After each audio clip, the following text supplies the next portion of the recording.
Hoy vamos a sumergirnos en la estructura demográfica de España y para ello vamos a usar una fuente de primer nivel, el Atlas Nacional. Es un viaje fascinante para entender cómo hemos cambiado en el último siglo y sobre todo para ver qué retos tenemos sobre la mesa. Venga, vamos a ello. Bueno, para empezar, esta comparativa lo dice casi todo. Es brutal. A un lado, la España de 1900. La pirámide de población tiene esa forma de pagoda, con una base súper ancha. Ojo, más de un tercio de la gente tenía menos de 15 años. Una sociedad muy, muy joven. Y ahora miremos a la España de 2021. La pirámide, bueno, es que ya no es una pirámide, es un uso. La base es estrechísima y la parte de arriba se ensancha. Los menores de 15 años es que no llegan ni al 15%. Este es el cambio tan radical que vamos a analizar paso a paso. Bien, este va a ser nuestro recorrido. Primero, un poco de historia para ver cómo hemos pasado de esa pagoda al uso. Luego, una radiografía de la población actual. Veremos que no toda España es igual, que hay dos Españas demográficas. Analizaremos qué significa eso de la dependencia y terminaremos con los retos de futuro. Y, por supuesto, un resumen para que quede todo claro. Pues vamos con el primer punto, de pagoda a uso. La pregunta clave es, ¿cómo hemos llegado hasta aquí? Vamos a ver esa evolución histórica que ha cambiado por completo la cara de la población española. A ver, esta transformación no pasa de un día para otro. La podemos resumir en tres grandes etapas. Primero, a principios del siglo XX estábamos en lo que se llama un régimen demográfico tradicional. ¿Qué significa? Pues que nacía muchísima gente, pero también moría muchísima gente. Luego, en los 60, llega la transición demográfica, el famoso baby boom. Ahí la base de la pirámide se ensancha una barbaridad. Y finalmente, desde los 80 hasta ahora, es cuando se consolida la estructura que tenemos hoy. Poquísimos nacimientos y una esperanza de vida que no para de crecer. Y así llegamos a esta forma, la que los expertos llaman fusiforme o de uso. Es importante entender que esto se debe a un doble proceso, que es la clave de todo. Por un lado, envejecemos por la base. ¿Por qué? Porque nacen muchos menos niños. Y a la vez, envejecemos por la cúspide, porque cada vez vivimos más años. Todo gracias, claro, a las mejoras sanitarias y a la calidad de vida.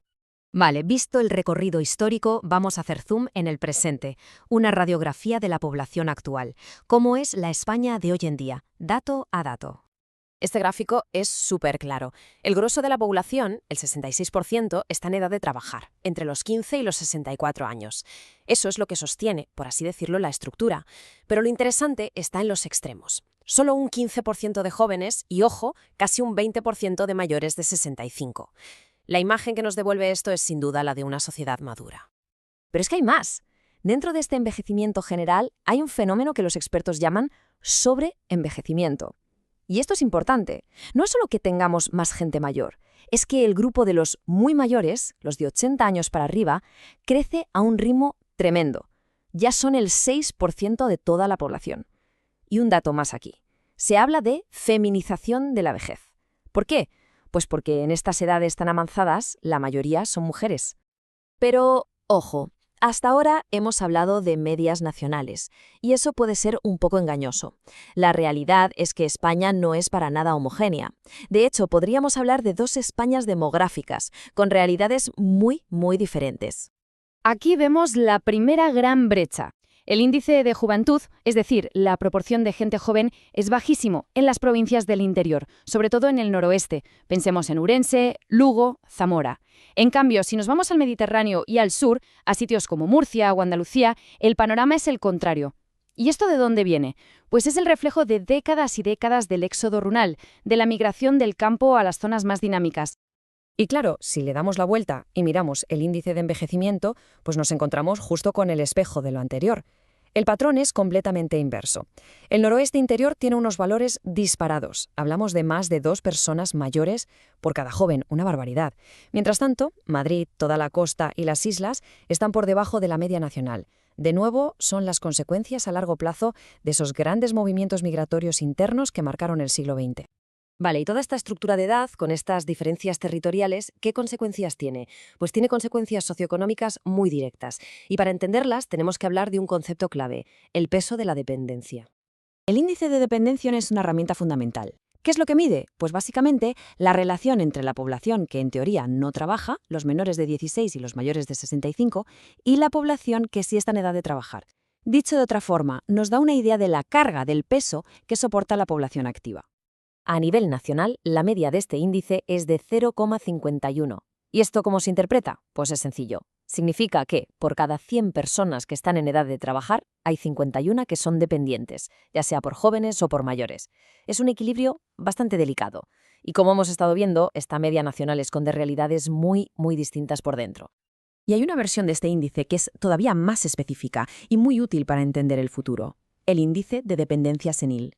Este se centra exclusivamente en la presión que ejerce la gente mayor sobre la población adulta. Y claro, es un dato fundamental si queremos planificar cosas como los servicios sanitarios, las residencias o todo lo que tiene que ver con las políticas de cuidados. Y este gráfico la verdad es que es bastante demoledor. La media nacional de dependencia senil está en 0,47, pero es que hay provincias como Lugo y Ourense que se disparan por encima del 0,70. Eso significa una presión económica y social brutal sobre la gente que está trabajando.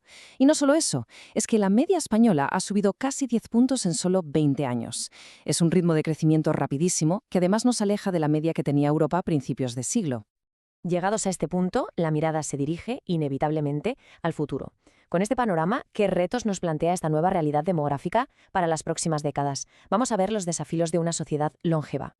Esta cita, sacada directamente del Atlas Nacional, es una advertencia en toda regla. Nos dice que entre 2030 y 2040 veremos los mayores aumentos de pensionistas. ¿Por qué? Porque es cuando se jubilará en masa la generación del baby boom, la más numerosa de nuestra historia. La presión sobre el sistema de pensiones va a llegar a su punto más álgido en la próxima década. Y claro, los retos son muchos y además están todos conectados entre sí. El primero que nos viene a la cabeza siempre es la sostenibilidad de las pensiones, pero ni de lejos es el único. Pensemos, habrá un aumento de la demanda de servicios sanitarios y sociales. Habrá que financiar lo que ya se conoce como el cuarto pilar del bienestar, que es toda la atención a la dependencia. Nos enfrentamos a una falta de relevo generacional en el mercado de trabajo.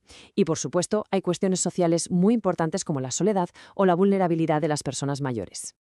Bueno, pues hemos visto muchísimos datos e ideas. Vamos a hacer un resumen para poner en orden los puntos clave de todo este análisis sobre la estructura demográfica española. Vamos a resumirlo en unas cuantas ideas clave. Primero, España ha vivido una transición demográfica brutalmente rápida, de ser una población joven a una muy envejecida. Segundo, nuestra estructura actual tiene dos pilares: una natalidad muy baja y una esperanza de vida muy alta. Tercero, esta realidad no es igual en todo el territorio. Hay una clara brecha entre un interior envejecido y una periferia más joven. Cuarto, como consecuencia, los índices de dependencia están creciendo y eso ejerce una presión enorme sobre el estado del bienestar. Y por último, el reto más inmediato y urgente, la jubilación de la generación del baby boom. Y cerramos con la gran pregunta que flota sobre todo este análisis, porque la cuestión ya no es si la demografía va a cambiar, es que ya ha cambiado. La verdadera pregunta, la fundamental para el futuro, es cómo se va a adaptar nuestro estado del bienestar y la sociedad en su conjunto a esta nueva realidad demográfica. Ahí queda la reflexión.